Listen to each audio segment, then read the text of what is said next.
Well, good afternoon. It is my honor and delighted opportunity to introduce to you Common Sense Action. My name is Jevin Hodge. I am the Director of Public Relations. I am the first student in Arizona state history to successfully craft legislation to get it passed unanimously. I'm here alongside my colleagues, Lane Farrell. Lane is the Director of Digital Communications. Lane has previously served as a political campaign data strategist for a campaign called Target Analyst. Ryan Roberts is the Director of Policy. Ryan is a candidate for a Master's in Public Health Policy. Ryan previously served as Health Liaison Policy Assistant to Representative Tammy Duckworth. And our CEO and founder, Sam Gilman. Sam is a Student Body Vice President at Brown and a Social Policy Innovative Fellow. Common Sense Action strives to be the AAYP, the American Association for Young People, essentially the millennial version of the AAYP. Common Sense Action, we're a grassroots, bipartisan organization. We bring our generation to the policymaking table by building a strong movement of millennials who are engaged in creating generational equity. We have two really important core competencies. Our first is our policy development. And we believe our policy development gives us a credible way to have a seat at that policymaking table. And the second is our campus network, our people. And so just this month, actually, we had two very different organizations come up to us and ask us if they can use our campus network as their boots on the ground. And so we're already recognized for that network that we have. Common Sense Action has only been around for a year and a half, but we've already had some serious accomplishments to date. We built the first open source millennial policy agenda using our network of chapters. We also have a strong partnership with the Bipartisan Policy Center. This is the authority on bipartisan policy in Washington right now. You may ask how we get these chapters in 25 different states across the country. We did this by walking into all 435 House of Representatives offices and asking for the interns. We didn't ask to see the representatives. We wanted to find the people who cared about politics that could take Common Sense Action back to their schools. We're currently in 25 states, or 25 chapters with 15 states, and to date, in only 2 months, we have collected 3,359 endorsements for our agenda, AGE. Our senior advisors are Jason, the president of the Bipartisan Policy Center, Senator Olympia Snowe, Senator Dan Glickman, Senator Pete Demenci, Deb Mills-Schofield, who is a venture capitalist, and Alan Harlan, the Director of Social Innovation at Brown. Why are we doing this?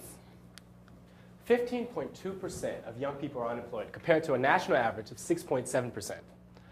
$29,400 is the average medium number that graduating seniors will inherit in student loans and student debt. From 1982 to 1987, college tuition prices rose by 439%, while median family income rose by 149%. And by 2030, taxes will only cover Social Security, Medicare, Medicaid, and interest payoff, according to the Congressional Budget Office, which pushes out room for innovation, room for education, and room for investments in infrastructure, which is prevalent to our generation. So what does this mean? Our generation will not stand on the shoulders of the generations prior. We are investing in entitlements while we're not investing in individuals, which is ultimately placing us on a path to not succeed. And Congress is too polarized to help. Democrats are moving further away from Republicans. Republicans are moving further away from Democrats, continuing on their hyper-polarizing path, leaving out the interests of millennials. And just like this slide, there is no, I repeat, no innovation in politics.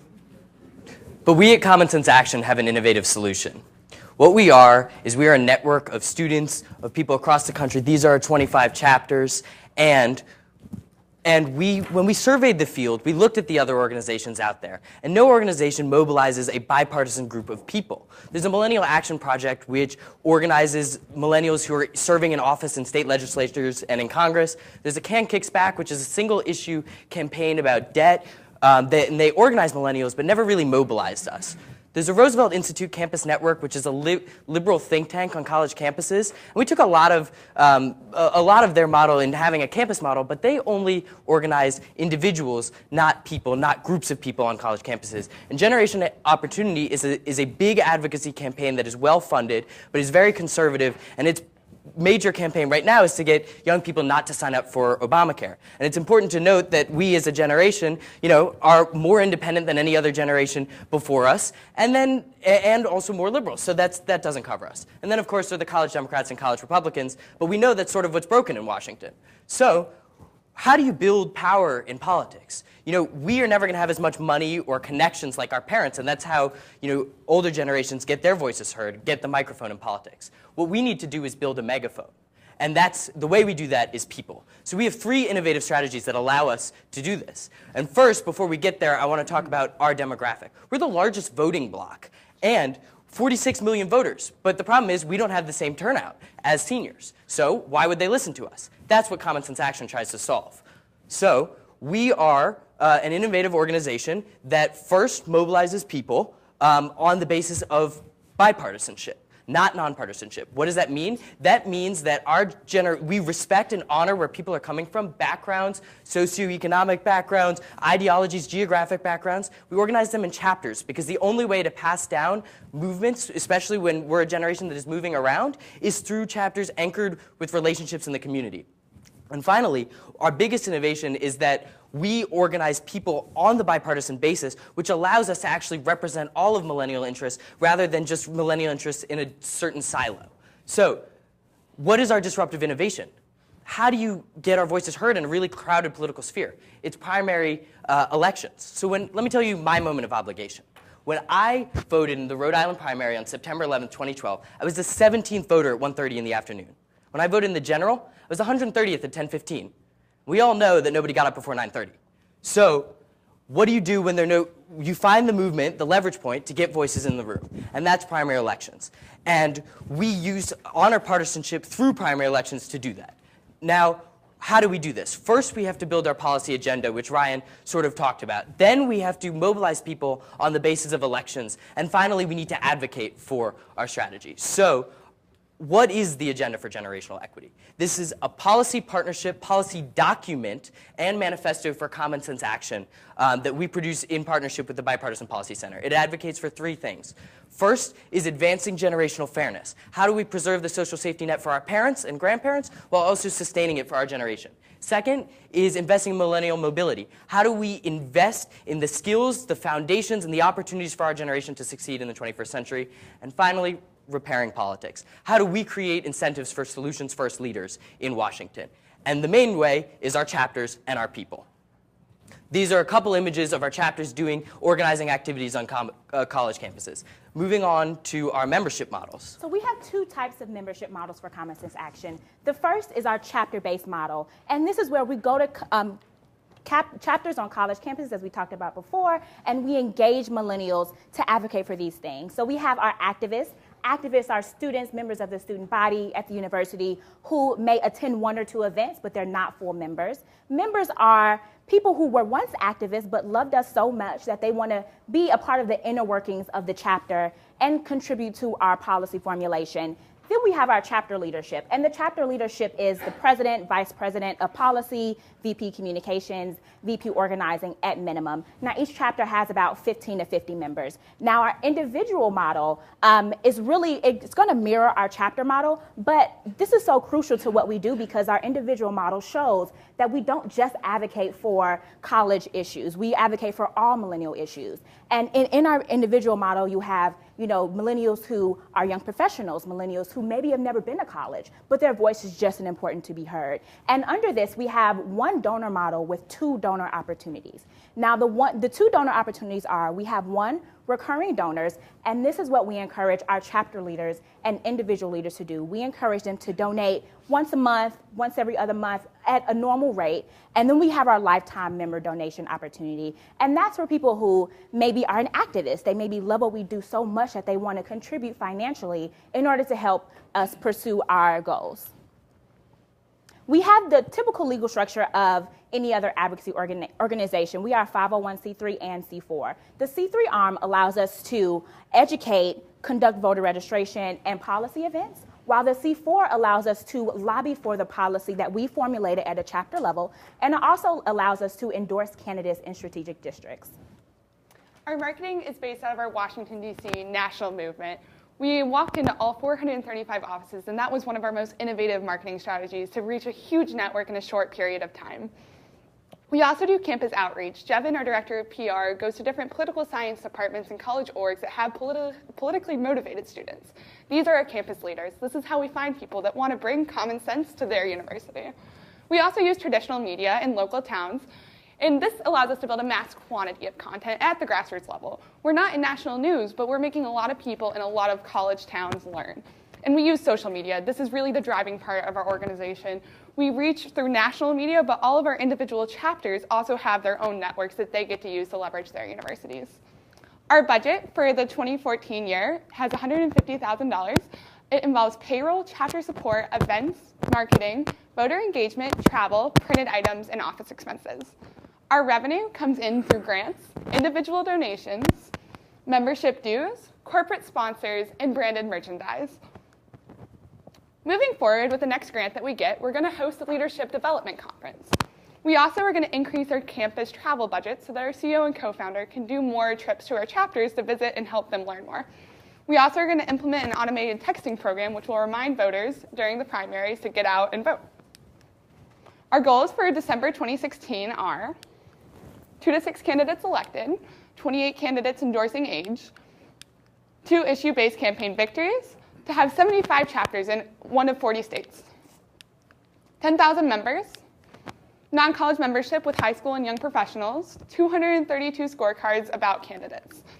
So where is Common Sense Action in 10 years? We see ourselves as the future lobby, the organization that advocates for young people, the AAYP. What do? We mobilize millennials to vote in those primaries that increases millennials to the highest participation rate of any generation, that elects solutions first and millennial-oriented candidates. And finally, as we do that, we implement the agenda for generational equity, get our millennial investment and future-focused policy into Washington. So now why should the GW Business Plan competition George Washington invest in us? As we said, there is no innovation in politics, and we offer an opportunity to not only endorse an organization that is innovating in politics, but also to set the record straight that the most politically engaged university in the country supports the concept of political innovation and future organizations like this to push politics to work again for our generation and for generations to come. Thank you.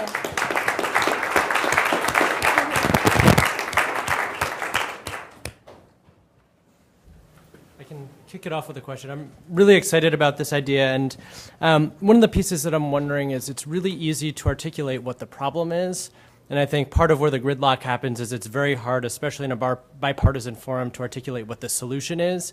And so I think there's lots of momentum and movement around articulating problems, and I'm curious to hear what the process is for deciding on the specifics of the policy agenda that you are pushing forward and advocating for. Yeah, so I can actually talk about that as a director of policy. So as Sam talked about a little bit in our 2-year operations, so what we do is we create our policies at a chapter level, right? And so we have the 25 chapters. What they're doing on campus is they're bringing together the Republicans, Democrats, Independents, it spans the political spectrum to discuss, negotiate, and formulate policy at a chapter level. Mm-hmm. And then when we have the summit in DC, what we do is we bring together chapter representatives, and those representatives, they're gonna advocate for their chapter policy to be included in our national policy agenda. And so we do it that way because we wanna make sure that we are allowing all voices to be heard of all political spectrums, and we wanna make sure we have the campus-based model because, as Lane said, we do the open source, and we're the only one to do that. So we have chapters in Arizona crafting legislation. We have chapters in Boston, and the whole slide, we have chapters everywhere crafting this legislation, so it's not just us, the national board in DC, with a pen and deciding what policies need to be written. And you're okay if different states locally are advocating for different so solutions? That's the beauty of this chapter-based model and the agenda. It's supposed to be an agenda that creates political space. It's not an all-or-nothing pledge. Right. It says, we support these concepts. We fence around the 40-yard lines. Some issues are going to be naturally further to the left. Some are going to be naturally further to the right. And given that fence, we're going to create political space for solutions first politicians. I'll add a couple things. There was something you said, Lane. I think you said it was bring common sense to your university, and I think you should remember that. Hold on to that. That was good. A couple of things. How are you going as you're scaling? You're talking about 75 chapters. How do you reconcile the policy tensions and the disagreements, right? Like, who makes the decision that says, yes, we're going to go with this, no, we're not going to go with this? And then with so many chapters, how are you going to ensure quality control? Because increasing the campus travel budget isn't going to do it. So how do you ensure quality control, or giving them the flexibility while creating some minimum standards for quality? So one of the beauties of this national summit, when we can bring everyone together in a room, I wish Congress would sit in a room for 15 hours as our chapters did. You build a lot of trust by sitting in the same room together, working across difference. There's one moment when a couple of our more conservative-leaning chapters said on immigration reform, comprehensive immigration reform, we can't take this back to our campus yet. We need a couple years to get our people around this issue. So our agenda has a scorecard, has a blueprint for 2016, which says these are the issues that we want to bring back to our campuses and talk about. And then when we bring our people together, not just in Washington, but on Google Hangouts every week, on working across the country, seeing the different faces working on this. And as we scale up, the hope is to have regional directors. That's the Roosevelt Institute model, where they have kind of a couple different spokes in different regions, where our graduates can help lead the chapters in their regions, people who have already done this before. And we're starting to see that as our first generation of college, of chapter presidents are graduating and want to stay involved. And we also train policy fellows who are supposed to be experts that can lead the chapters in policy development. How do you maintain the bipartisan nature of how you're coming to this? I mean, if you're going to be sponsoring or certain candidates, I mean, it just seems to me like it's going to be naturally create conflict within your constituent base and between your chapters. So how do you keep that? So that's the beauty of the primary election model, because you can only vote and mobilize for a candidate within your party. So we'll have the hope is that we choose 2 districts, and we're working on identifying those districts now, where there's a Democrat, one district with a Democrat, one district with a Republican, and the chapter in that district is mobilizing on behalf of that candidate. And we have remote organizing teams. So Democrats would mobilize on behalf of the Democrat who endorses who we are working for, and the Republican Republican members would work on behalf of the Republican candidate. And the idea is that we have an opportunity for people to work within their own bloodlines, within their own ideologies, for people who support the same perhaps social values, but also support their same generational values. And that's why the primary allows us to do. So by participating in primaries, you're trying to mitigate extremism in both parties by increasing participation for millennials in primary elections. Right. Okay. So it's sort of the double whammy, because Right. there are no voices in the room there. Right. Back to your, I guess, funding model. How much work have you done around? It looked like most of the dollars that you were getting were coming from donations. I mean, how much diligence have you done around validating if that's going to be the case? Or the level is going to be that high? Oh, so we are currently in the process of talking to several larger donors who are within the $25,000 to $100,000 range. We're confident that one of the donors will come through in that range. The other thing is we have this partnership with the Bipartisan Policy Center that has sustained us. They gave us our first couple grants. And finally, we have a model where we can kind of scale down costs really quickly if we don't have the money to cover.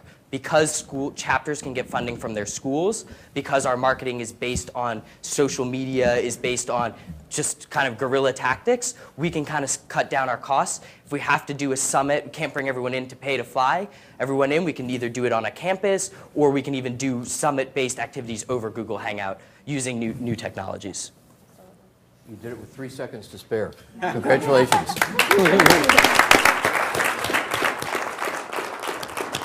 Good. Thank you.